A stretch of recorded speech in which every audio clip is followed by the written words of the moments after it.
Ciao. Buonasera. Mai 1961. Au Festival de Cannes, Claudia Cardinal, tout juste 23 ans, est à l'affiche des 2 films italiens en compétition. La fille à la valise de Valerio Zurlini avec Jacques Perrin et La Via Chia de Mauro Bolognini avec Jean-Paul Belmondo. Dai, la lac.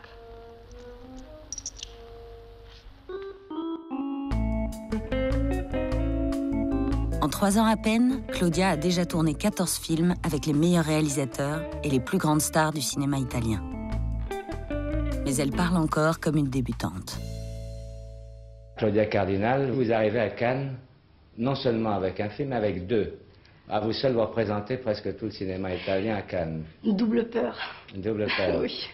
Est-ce qu'il vous arrive de suivre les conseils qu'on vous donne? Oui. Oui, j'écoute, mais enfin, je fais un peu à ma tête. Est-ce que vous suivriez, par exemple, le conseil que je vais vous donner? Lequel? Surtout, restez toujours comme vous êtes. Ah, merci.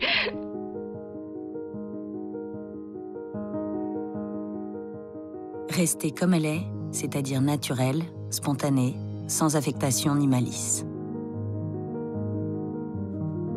Claudia promène un corps superbe qu'elle ne semble même pas voir. Elle ne s'étudie pas dans les miroirs, ne paraît pas préoccupée d'elle-même, ni avisée du charme qu'elle diffuse. Claudia Cardinal est différente.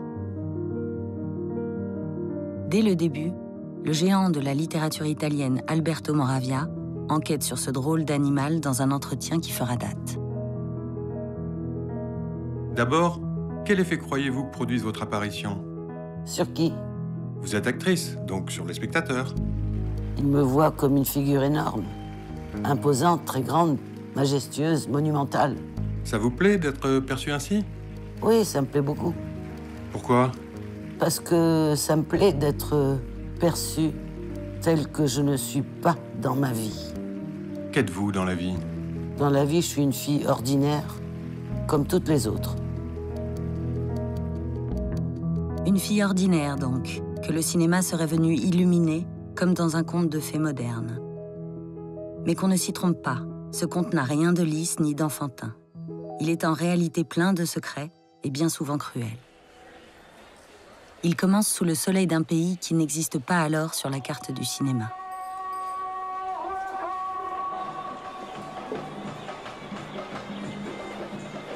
Claudia Cardinal naît à Tunis en 1938, une ville encore sous protectorat français. Elle grandit dans les quartiers populaires où se mêlent Italiens, Maltais, Français, musulmans, Juifs et catholiques. Un vrai melting pot de la Méditerranée. Les Cardinal, eux, sont arrivés de Sicile au XIXe siècle et ne sont jamais retournés dans leur pays d'origine.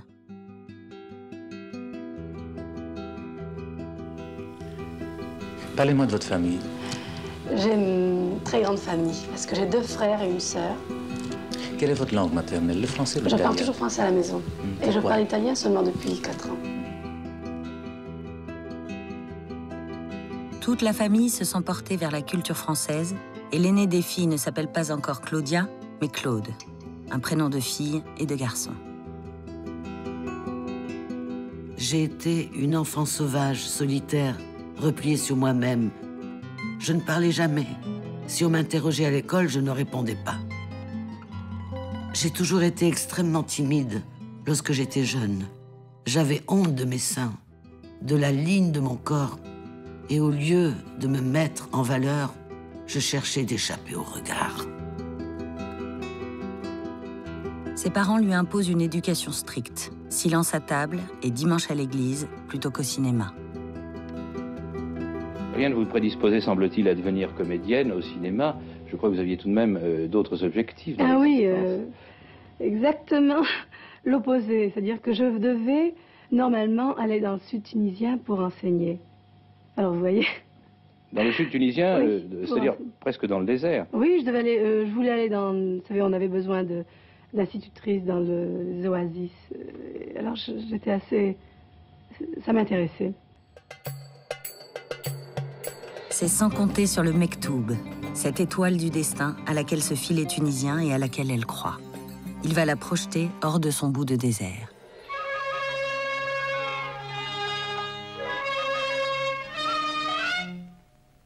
En 1955, une caméra pointe son objectif en Tunisie pour un court-métrage sur les petits pêcheurs. لقد هجر السمك مخابئه وولى وهكذا بدأ الجوع يتسرب إلى أحشاء أطفال قريتي. Son réalisateur, René Vauthier, a besoin de jolies figurantes pour jouer les femmes des marins et va les chercher au lycée Paul Cambon. Claude se prête au jeu et fait une apparition de quelques secondes sous un voile qu'un vent providentiel vient soulever. ومشينا في طريق العزة قدما همهن تجديد المستقبل وهن إليه سائرات وعليه ساهرات. Le Mektoub vient de l'éclairer une première fois. La bonne étoile persévère. 2 ans plus tard, le réalisateur Jacques Baratier, venu tourner Goa en Tunisie, s'arrête à son tour sur la beauté de Claude. Il l'engage aux côtés d'un autre débutant bientôt célèbre, Omar Sharif. Je me souviens très bien d'elle, elle avait 16 ans. Je me souviens qu'elle avait, je crois, elle n'avait pas grand-chose à dire. Elle avait une petite scène à jouer avec les oranges. Ces oranges ont la même odeur, la même couleur. Comme mes jours, Amina. Ces oranges sont douces aussi comme tes jours, maîtresse. Ce que je peux vous dire, c'est que dans le studio improvisé où nous tournions, où elle tournait pour la première fois en Tunisie, j'avais une petite équipe de machinistes français qui me disaient, cette fille-là, si elle venait à Paris, elle ferait un malheur. Allons, va. Mais ni Claude, ni ses parents ne rêvent de Paris et de cinéma. Ce tournage, qui a ressemblé à une récréation, se referme comme une parenthèse et la jeune fille retourne au lycée. Pourtant, sa beauté naturelle va encore forcer le destin. Pendant une fête de bienfaisance, j'ai été élue la plus belle italienne de Tunisie. On m'a offert un voyage pendant le festival de Venise. Puis, je suis arrivée à Venise pour, comme ça, une vacance. Des vacances peut-être, mais pas n'importe où. La Mostra de Venise est l'un des plus importants festivals du cinéma mondial. Le hasard fait bien les choses. Sur les tapis rouges, comme sur la plage de l'Excelsior ou la place Saint-Marc, les jeunes actrices redoublent d'efforts pour attirer les lumières. Mais Claude n'a pas à jouer les starlettes. Sa candeur et le maillot 2 pièces confectionné par sa mère font sensation. On m'a pris pour une actrice, vous savez, comme ça arrive toujours. Nous savons comment ça se passe à Venise. On demande des autographes, on nous arrête dans la rue. Et moi, j'étais assez furieuse parce que, d'abord, je ne parlais pas un mot d'italien. Et je disais, mais je ne suis pas une actrice, je suis personne, je suis là en vacances. Les professionnels du cinéma qui peuplent la lagune le temps du festival s'arrêtent sur cette beauté saine, un peu sauvage, qui décline toutes leurs propositions avec un sourire magnifique. La jeune fille de 19 ans quitte Venise avec le nouveau prénom dont ils l'ont gratifiée, Claudia. Une fois arrivée à Tunis, l'Unitalia Film et d'autres personnes ont insisté pour que je retourne en Italie et pour que je tente. Et moi, j'ai toujours refusé parce que vraiment, j'ai jamais pensé. Et j'avais l'impression que tous ces gens étaient complètement fous. Ils proposaient de faire du cinéma à une fille qui n'avait jamais ni étudié, ni imaginé, ni pensé de faire du cinéma. Mais le cinéma s'entête. Rome rappelle et la grande histoire s'en mêle. Grande journée pour la Tunisie. Au Quai d'Orsay, la Tunisie vient de proclamer son indépendance et l'avenir des Européens y est incertain. Cette nouvelle situation et les promesses juteuses des producteurs font vaciller les certitudes du père de Claude. Il commence à envisager une carrière au cinéma pour sa fille. Elle obéit sans conviction. Finalement, après 2 mois, je suis retournée en Italie et je suis allée au Centre expérimental de cinéma. J'ai passé un examen. Claude n'a pas envie d'être là. Elle ne parle pas l'italien et n'a rien préparé pour l'audition. Buongiorno. Buongiorno. Non c'è. Chi? Adalberto. Non c'è. Lo so. Adalberto è il caffè vecchio del posto. Elle débite, maladroite, les répliques du souffleur. Si. Ci siamo fidanzati, credo che lo sappiate. Ne ho sentito parlare. Alors que les jurés discutent à voix haute de la prestation de cette petite arabe muette, à bout, elle leur lâche une insulte et claque la porte. Surpris, ils la retiennent en la gratifiant du prix Tempérament. Claude obtient une bourse qui lui permet de s'installer à Rome pour apprendre le métier d'actrice. Mais si les producteurs sont séduits, la machine à rêve ne l'enchante pas, et Claude ignore systématiquement les contrats qui lui sont proposés. Je suis restée 2 mois. Noël est arrivé, j'ai eu le cafard, j'étais triste. J'ai pris le premier avion et je suis partie à Tunis. Décidée à ne plus retourner en Italie, à ne plus faire du cinéma. Mais je suis passée pour une fille assez étrange parce que je suis partie sans avertir, sans rien dire. Mais le Mektoub veille. À l'aéroport, un journaliste rencontré par hasard recueille son désarroi. Il la décrit en Cendrillon qui quitte le bal. Elle est déjà de l'autre côté de la Méditerranée quand l'article paraît. La voilà malgré elle sortie de l'anonymat, alors qu'elle avait fait ses adieux au cinéma avant même d'avoir commencé. Qu'importe, en dépit de la situation dans la Nouvelle-Tunisie, la jeune fille n'a qu'un souhait, retrouver sa vie d'avant auprès des siens. Mais alors qu'elle vient d'avoir 20 ans, elle change d'avis, brusquement.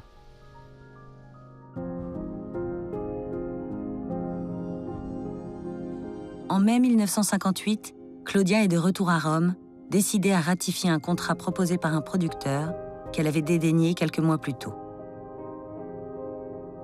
Que s'est-il passé pour justifier un tel revirement? Je sais pas, on a tellement insisté. Au début, je crois que c'est ça qui a insisté. On m'a proposé un tas de choses et puis à la fin, j'ai signé le contrat. L'histoire est un peu vague, un peu bancale même, mais acceptable. La réalité est beaucoup plus précise, mais elle n'est pas avouable. Le Mektoub a pris un drôle de chemin pour la reconduire à Rome.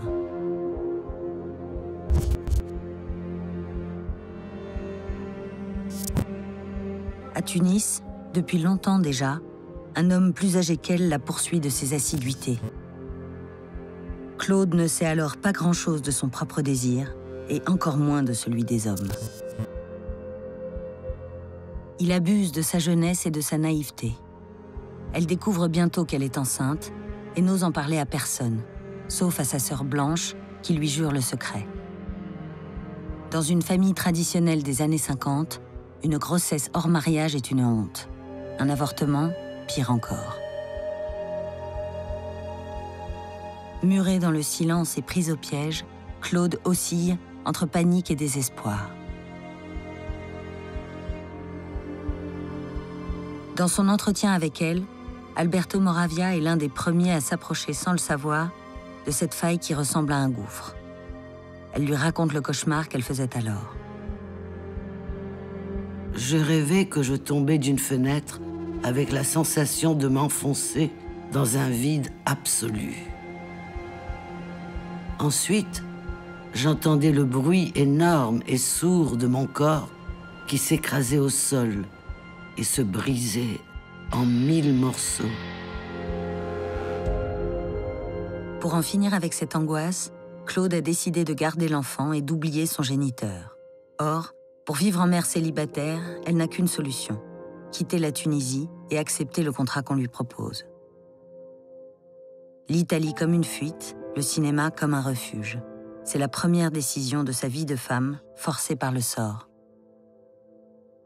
Il me semblait juste de supporter les conséquences de mes actes. C'est moi qui avais commis une erreur, donc je devais m'en tirer seule. Pas par orgueil, ou peut-être que si, je ne sais pas. De retour à Rome, elle est accueillie à bras ouverts par le producteur Franco Cristaldi, le patron de la Vides.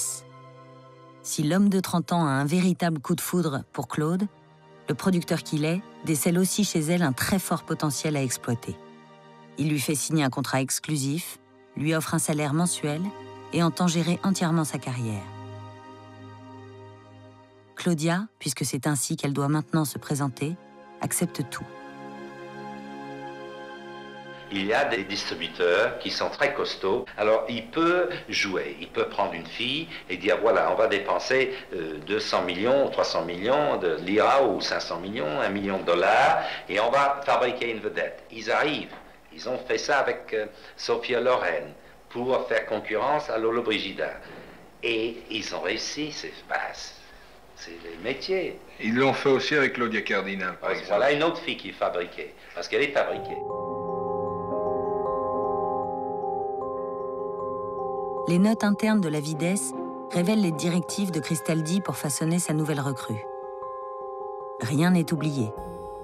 Sa personnalité, leçon de savoir-vivre et de culture générale, sa formation professionnelle, cours de comédie, de diction et de langue, son physique, régime et sport, coiffeur et habilleuse. Même ses rapports avec sa famille doivent être étudiés. Un vrai plan d'investissement. L'objectif est précisément de lancer Claudia pour ravir les trônes de Sophia Loren et Gina Lollobrigida, les reines de la cité romaine du cinéma, Cinecittà. Depuis sa création par Mussolini dans les années 30, plus de 3000 films y ont été tournés, dont plusieurs ont remporté des Oscars. Après la guerre, les cinéastes américains y sont venus planter leurs caméras. Sur les 21 plateaux, on tourne à un rythme effréné. Rome est devenue Hollywood sur Tibre, une fourmilière où se côtoient les stars, des armées de figurants et des bataillons de techniciens. Claudia est désormais dans un des réacteurs de la production mondiale, et elle y tourne rapidement son premier film, Une étrangère à Rome. Un titre étonnamment juste pour la recrue de Franco Cristaldi. Elle s'applique avec humilité, obéissant au metteur en scène et allant sagement s'asseoir entre deux prises pour apprendre son rôle et réviser ses cours d'italien. Sérieuse et surtout prudente, car contrairement aux jeunes starlettes à qui les projecteurs chauffent la tête, elle doit absolument éviter les paparazzis. Personne ne doit savoir que la débutante attend un enfant. J'étais désespérée. J'étais seule dans un pays étranger. Je n'avais pas d'amis, personne à qui me confier. Le soir, entre mes 4 murs, je restais prostrée, en pleurant. Ignorant tout de la grossesse de sa protégée, Cristaldi l'a fait travailler à une cadence folle. Elle tourne 3 films en 7 mois. Mais sur le plateau, elle s'interdit toute défaillance alors que les cols et les vernis des décors lui donnent la nausée. Grâce au corset et aux robes de l'époque, elle parvient à cacher son ventre qui s'arrondit. D'une certaine façon, c'est la vie plus que les metteurs en scène qui lui apprend le métier d'acteur, l'art de faire semblant. Et c'est ainsi, dans le secret de ses larges jupes, qu'elle tourne une comédie italienne qui va propulser sa carrière. Michele, svelto!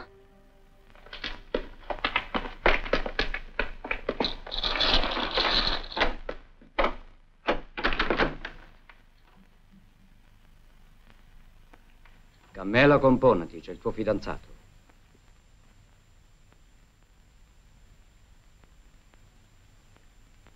Composto sono. Le Pigeon, de Mario Monicelli, remporte un grand succès critique, commercial et international. Il est nommé aux Oscars du meilleur film étranger en 1959. C'est une histoire de malfrats minables tentant un cambriolage improbable où Carmelina n'est qu'un tout petit rôle. Claudia n'a même aucune scène avec les vedettes Gassman, Toto ou Mastroianni.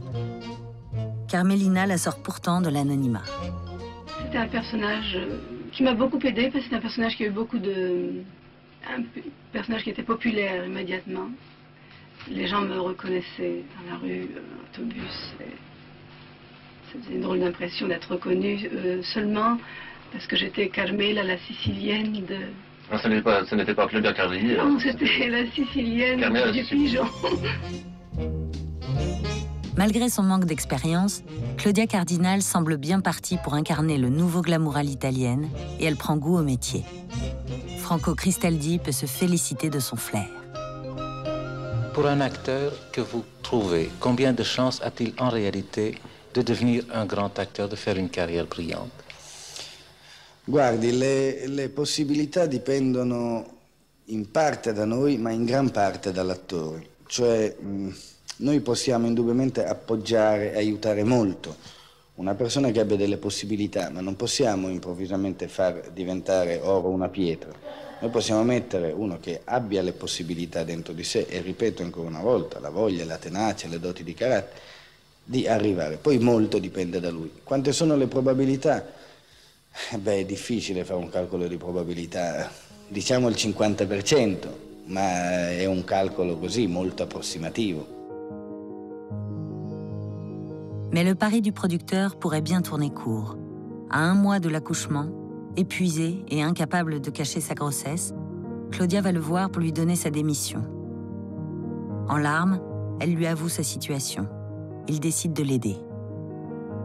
Il envoie Claudia en Angleterre sous le prétexte officiel d'y perfectionner son anglais. Elle y donne naissance à un garçon, Patrick, le 19 octobre 1958. Ça a sans doute été une réaction simplement humaine de sa part. Je crois qu'il a été touché que je préfère renoncer au cinéma plutôt qu'à mon enfant. Peut-être qu'il a eu de la peine, je ne sais pas. S'il endosse le rôle du sauveur, le patron de la Videsse ne perd pas de vue ses objectifs. Cet enfant pourrait freiner l'ascension de sa protégée. Il monte alors une fiction pour la presse. Officiellement, Patrick est le petit frère de Claudia. Un second mensonge remplace le premier. Un secret chasse l'autre. Contre toute attente, Claudia peut compter sur le soutien indéfectible de sa famille, désormais installée à Rome et soudée par ce nouveau secret. Elle prendra soin du bébé pour que la jeune mère puisse poursuivre sa carrière.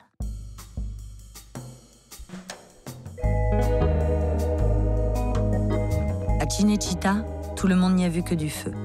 Le puissant Franco Cristaldi peut reprendre son opération séduction. Outre ses moyens, il a un plan.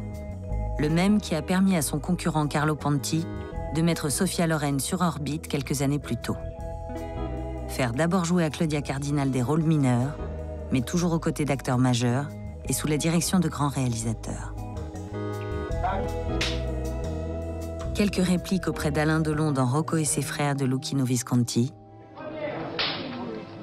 Une apparition dans Austerlitz d'Abel Gance, aux côtés de Jean Marais et Vittorio De Sica. Une stratégie très vite gagnante. En 1960, Claudia décroche son premier grand rôle dans Le Bel Antonio de Mauro Bolognini. Son partenaire n'est autre que Marcello Mastroianni, star immense depuis son rôle de séducteur de la Dolce Vita. Barbara. Amore mio.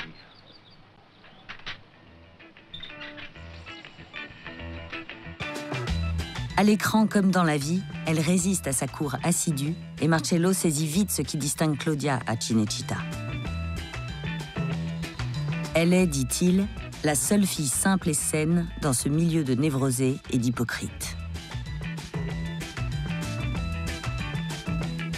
Claudia Cardinal ne semble en effet pas consciente de son sex-appeal, mais il crève l'écran. 3 ans après ses débuts, elle fait la une de tous les magazines et se voit consacrée comme la nouvelle bombe italienne. On ne cesse de la comparer à Brigitte Bardot.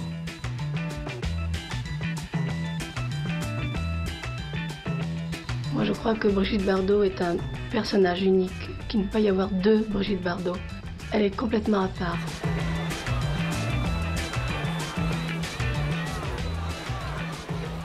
De toute façon, je ne pense pas avoir des choses en commun ou de lui ressembler. Je crois être différente. Est-ce que vous avez un point de vue particulier sur la façon dont il faut tuer le bétail dans les abattoirs? Ça, c'est important, ça.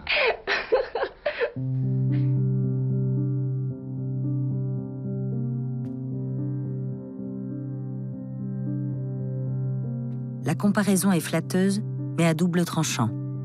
Les mauvaises langues lui reprochent de n'être qu'un produit commercial. Une très jolie poupée, mais pas une vraie actrice. On a essayé de faire de vous une concurrente directe de Brigitte Bardot. Oui. Vous avez été lancé à grand forte publicité, oui, suivant la méthode américaine. tout à fait, une espèce de bataille. Par certains côtés, on pouvait penser qu'on vous a lancé comme un produit de beauté. Quelle impression ça vous fait? Voilà. Quelle impression, C'est une question un peu brutale peut-être. Est-ce que vous vous sentez une star d'éprouvette? Mais enfin, c'est pas ça qui compte. Il n'y a pas que ça qui compte. Au début, oui, mais après... On a beaucoup parlé de ça. On appelle le star system. Alors, ça veut dire que je suis très mauvaise. Je n'ai pas dit ça. En Italie, on a même dit que c'était une espèce de robot. J'ai horreur de cette expression, d'ailleurs. Robot. Claudia est allée vite, peut-être trop vite. Ce qui lui vaut des jalousies et des mufleries dont elle se défend comme elle peut. Est-ce que vous pensez que c'est un handicap d'être belle? C'est pas plus facile d'avoir l'air d'avoir du talent quand on est un peu disgracié par la nature? Je ne crois pas être tellement belle. Je crois que je suis, je sais pas, étrange, pas belle en tout cas. Ah. Mais enfin, quand même, votre laideur ne vous a pas fait trop de tort. Non. Claudia est bien plus qu'une belle fille. Si les réalisateurs l'apprécient, c'est aussi pour sa capacité rare à faire vivre différentes visions de la femme. È una qualità che è molto utile, che è molto importante per il cinematografo, e specialmente per un regista. È molto duttile, cioè si plasma bene, sa passare da un genere all'altro, può fare il genere umoristico, può fare il genere drammatico, può fare la cameriera, può fare la baronessa, e quindi questo lo fa con una certa facilità. Claudia est aussi l'une des seules à pouvoir jouer avec ce tempérament de garçon manqué qu'elle conserve depuis l'enfance. Le Français Philippe de Broca est le premier à exploiter cette facette dans un grand succès populaire. Claudia Cardinal, quel rôle tenez-vous dans Cartouche? Vénus, une fille pleine de vitalité, qui est avec toute une bande de voleurs, de garçons, elle fait des coups. C'est très amusant comme rôle. Dans Cartouche, Claudia ne joue pas. Elle offre à l'écran une version démultipliée de ce qu'elle est dans la vie. Un bon copain dans un corps de déesse, une sauvageonne troublante au timbre éraillé. Et la cuisine, tu sais la faire? Oui, et marcher sur les mains, et danser sur un fil, et jouer du violon, et dresser les chèvres, et hurler les draps. Tu me conseilles de te garder, quoi.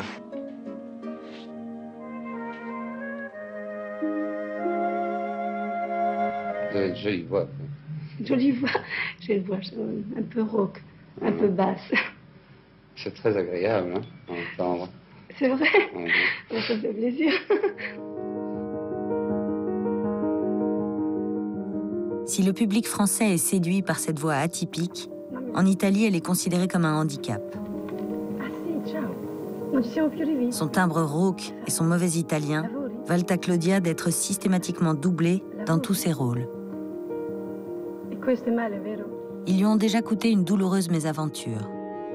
Le ruban d'argent, plus haute récompense du cinéma transalpin, lui a été remis pour son rôle dans La fille à la valise et aussitôt retiré. Le jury s'est rappelé après coup que le règlement interdit aux lauréats d'être doublés. Pourtant, en 1962, l'un des plus grands réalisateurs italiens va faire le pari de lui rendre sa voix.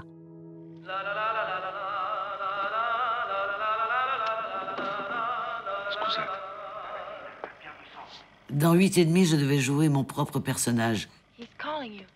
Il était donc indispensable que je ne sois pas doublé. Claudia. Come stai? Bene, e te? Finalmente sei venuta. Ça a été traumatisant. Je haïssais cette voix rauque et disgracieuse.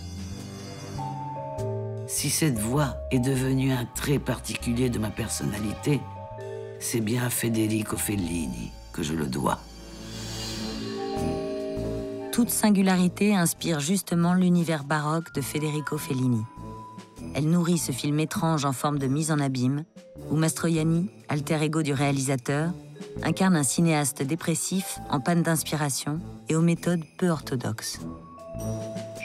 Le ha mai dato una sceneggiatura? No, una sceneggiatura non l'ho mai avuta.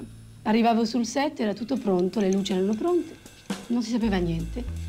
Io mi mettevo lì, Federico diceva di non preoccuparsi, che tutto andava benissimo, sta tranquilla. prendeva un pezzettino di carta, così, prendeva una matita da un altro, cominciava a scrivere un angolino, mi dava un pezzettino di carta, non capivo niente, perché era tutto scritto così. Si Claudia s'adapte en souplesse à l'anarchie créative de Fellini à Cinecittà, elle est capable dans le même temps de se plier à la rigueur d'un autre maestro en Sicile. Elle tourne en effet simultanément pour Luchino Visconti. Un vrai tour de force.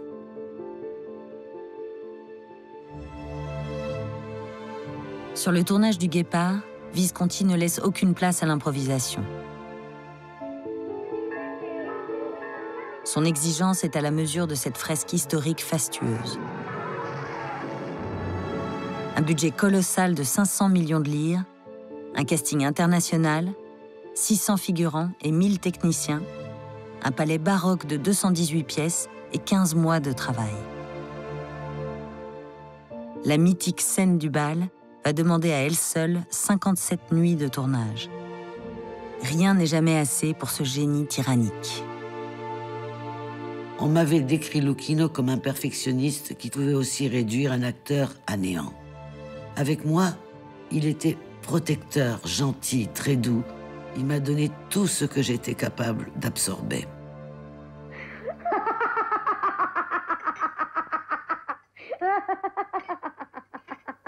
En échange, elle offre à Visconti ce rire unique.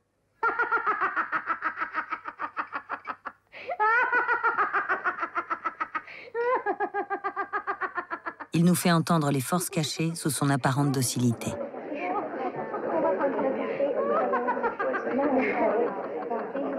Oggi Claudia Cardinale è una splendida gatta, una gatta persiana, una gatta soriana, che per il momento graffia i cuscini del salotto. Ma ho l'impressione esatta che uno di questi giorni ci si accorgerà che Claudia è una tigre e darà una di quelle unghiate che rischieranno di ammazzare il domatore.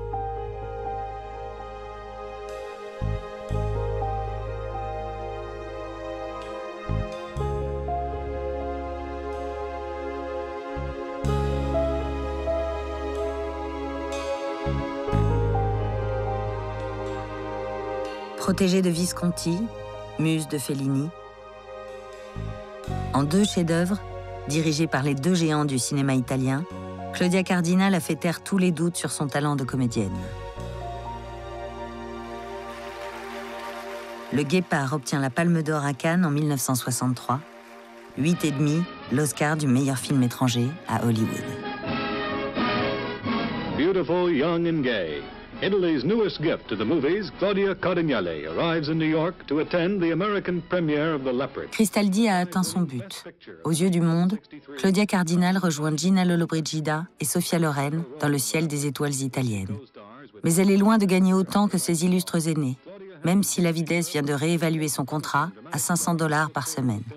Pas grand-chose au vu des millions qu'elle rapporte. Est-ce que l'argent compte pour vous? Ça compte, mais c'est pas la chose principale. Qu'est-ce qui est important pour vous dans votre vie? Ma vie privée. Votre vie privée? C'est-à-dire garder ma vie privée, ne pas la donner en pâture aux gens. Vous y arrivez? Oui, jusqu'à présent. Comment on fait? Il y a un secret, parce qu'il y a beaucoup de gens qui ont l'air de le chercher, paraît-il, du moins ils le disent, mais ils n'y arrivent pas. Ben, moi, j'arrive. Jusqu'à présent, je suis arrivée.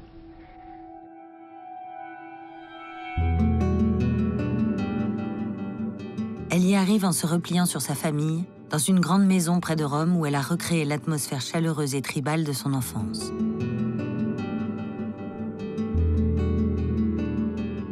Très attachée à sa sœur Blanche, à ses frères Bruno et Adrien et à ses parents, elle retrouve auprès d'eux une vie simple, très éloignée des indiscrétions du cinéma. Mais dans ces images pour la presse, aucune trace de Patrick.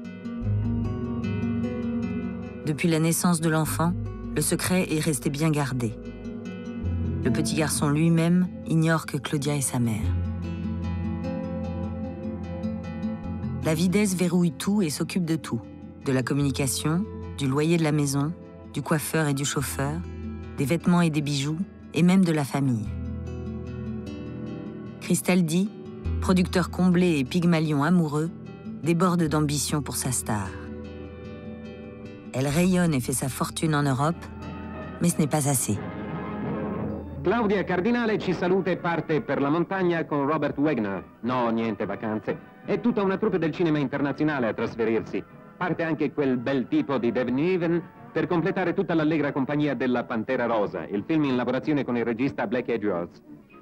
Nelle vesti di una principessa figlia di Maharaja, Claudia Cardinale tenterà il suo esame di laurea in questo film, che può qualificarla tra le più quotate attrici del mondo. What is your impression of that new Italian star, Claudia Cardinale? Avec le succès mondial de La Panthère Rose, Claudia Cardinale réussit brillamment son entrée sur la scène internationale et fait l'unanimité de ses partenaires. David Niven estime qu'elle est la meilleure invention italienne après les spaghettis.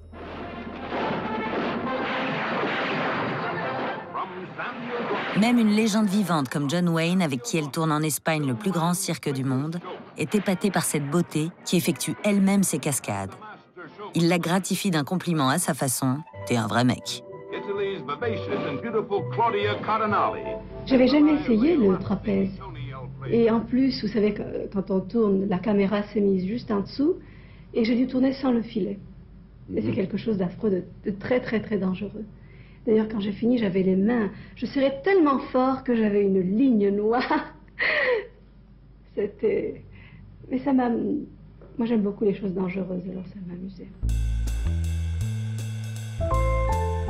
Le public américain est séduit. Malgré sa réticence à quitter la sécurité de son noyau familial, Claudia se laisse convaincre par Cristaldi de partir à la conquête d'Hollywood. La force de frappe du producteur l'impose rapidement dans le cinéma populaire américain. Claudia va se frotter à tous les genres et donner la réplique à la fine fleur des stars masculines. Le thriller avec Rock Hudson, la comédie avec Tony Curtis,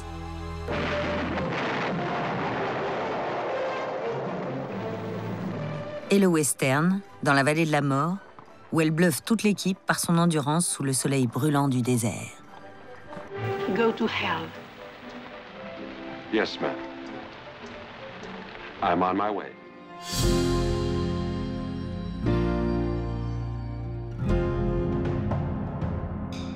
Dans quel état vous avez terminé ce film? Oh là, moi très bien, puisque je suis née en Afrique. Et j'aime bien la chaleur, alors ça allait bien, mais pour les autres, c'est un peu plus terrible. Claudia, pendant longtemps, vous avez hésité à vous rendre à Hollywood. Quand une comédienne européenne se rend là-bas, on essaie de la transformer, tout ça. Oui. C'est pas inquiétant, ça? On a essayé de vous Oh, transformer? bien sûr qu'on a essayé, mais je me suis bien battue. Quand j'ai une idée derrière la tête, c'est difficile de me faire changer d'avis. Qu'est-ce qu'on voulait vous faire, par exemple? On voulait me maquiller, mettre du rouge à lèvres, changer, couper les cheveux, allonger les cheveux. J'ai dit non, je reste comme je suis, c'est tout. Brillamment pilotée par son producteur mentor, Claudia Cardinale est devenue une valeur sûre au box-office international, sans avoir à imiter les Américaines. Claudia se nommait Aïcha, elle s'appelle maintenant Rose.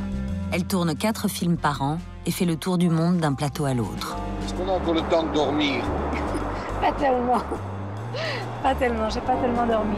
Rançon de la gloire, elle est aussi assaillie par les journalistes qui semblent ne plus vouloir se contenter des fictions montées par Cristaldi. Ils s'interrogent. Pourquoi cette femme, pour qui tant d'hommes se damneraient, est-elle encore célibataire? Plutôt que fuir les reporters, Claudia les affronte avec sa bonne humeur et son sourire, ses armes les plus efficaces face aux questions intrusives. Vous avez fait bon voyage? Très, très, très, très bon. Pas trop fatigant? Non, j'ai fait quelques villes, oui. Mais jusqu'où peut-elle tenir ses masques? Les interviews me paralysaient, surtout celles des journalistes qui cherchaient à me démasquer, à vider mon âme. J'ai une vie privée, je n'aime pas qu'on photographie ou qu'on se mêle dans ma vie privée. J'avais une telle peur de me trahir que je devenais complètement idiote. Je fais deux choses vraiment très différentes, mon métier et ma vie. La rumeur circule déjà. Elle serait la maîtresse de Cristaldi. La découverte de son enfant caché pourrait suivre. Le producteur entretient effectivement une liaison avec elle, mais il riposte. Pour se protéger d'un séisme, il l'épouse, fin 66, à Atlanta. Un mariage peu conventionnel. Les deux époux ne vivent pas ensemble et Franco Cristaldi reste le patron de Claudia. Mais elle peut enfin sortir son enfant du mensonge. Cristaldi l'adopte et au printemps 67, elle appelle un journaliste pour lui révéler que le jeune Patrick est bien son fils.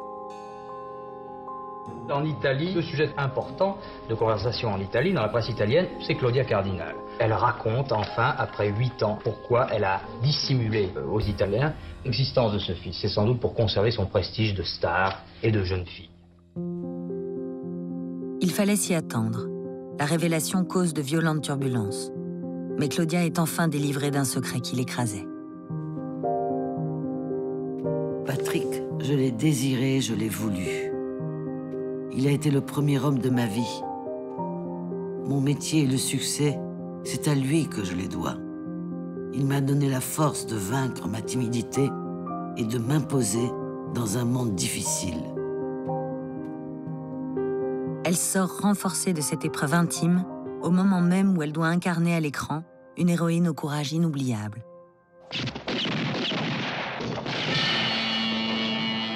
En 1968, Il était une fois dans l'Ouest de Sergio Leone, summum mythique d'un western nouveau genre, offre à Claudia l'un de ses rôles les plus marquants.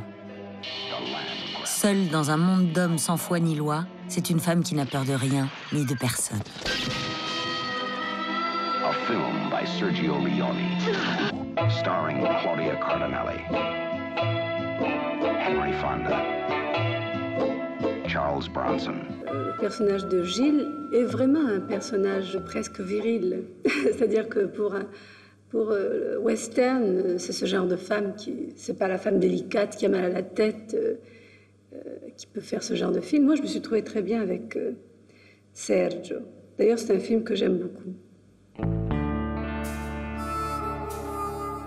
Avec ce personnage qui lui ressemble, à la fois pudique et terriblement érotique, Claudia Cardinal s'inscrit définitivement dans la mythologie du cinéma. À 30 ans, elle est consacrée comme l'une des actrices les plus torrides du grand écran. Ce film reflète aussi un changement d'époque. À l'orée des années 70, la libération sexuelle et les mouvements féministes ont fait bouger les esprits. Les femmes ne sont plus des objets ni des victimes soumises. Elles ont conquis leur indépendance et repris possession de leur corps. Les sex-symboles aussi.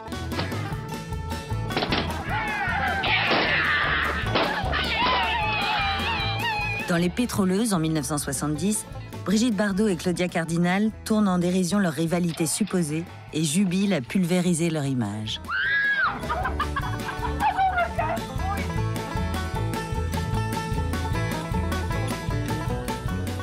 Au passage, elles règlent aussi leur compte aux stéréotypes féminins qui résistent encore sur la pellicule.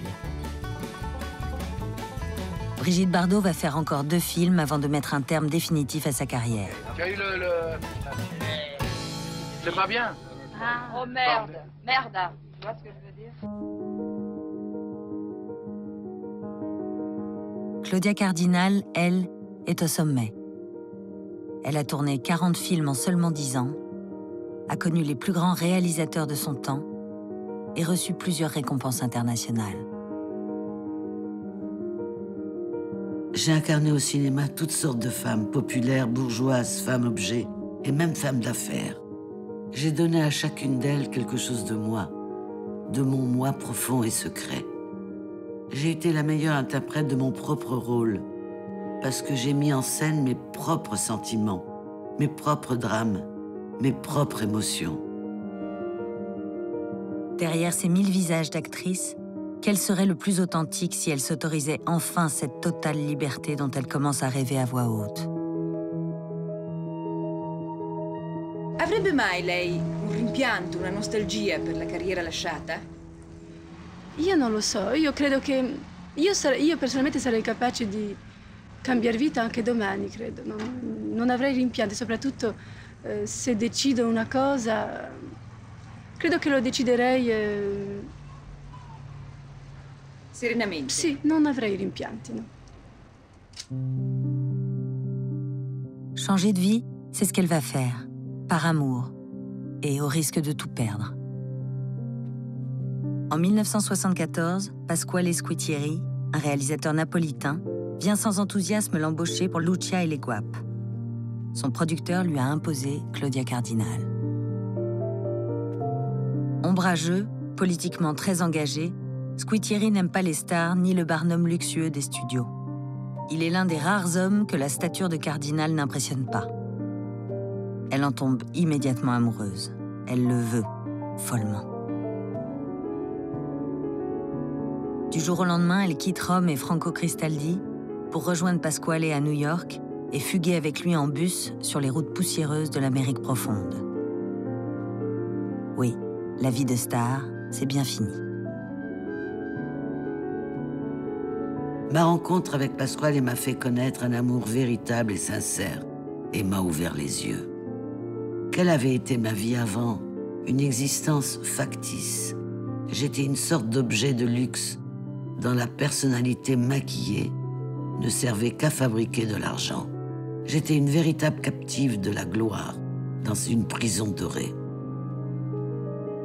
Comme Visconti l'annonçait, la chatte s'est transformée en tigresse pour se libérer. Mais en quittant son mari, Claudia s'est aussi mise à dos le plus puissant producteur d'Italie. Aucun réalisateur ne souhaite désobliger cet homme blessé. Pour elle, le tourbillon s'arrête aussi soudainement qu'il avait commencé. Blacklistée, endettée, Claudia met 3 ans avant de retrouver régulièrement le chemin des plateaux.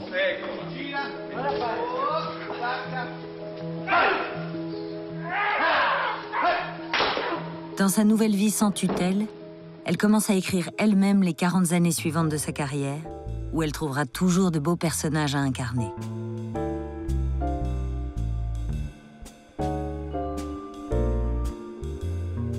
Elle scellera aussi son amour avec Pasquale en lui donnant une petite fille, elle aussi prénommée Claudia.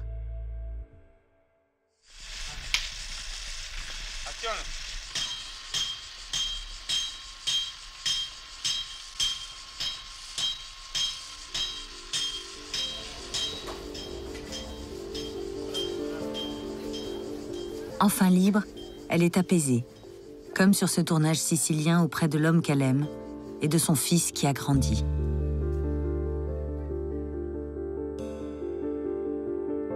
Débarrassée des secrets qui ont fait sa gloire et dépouillée des masques que la vie lui avait imposés, transformée par la vérité, plus belle que jamais.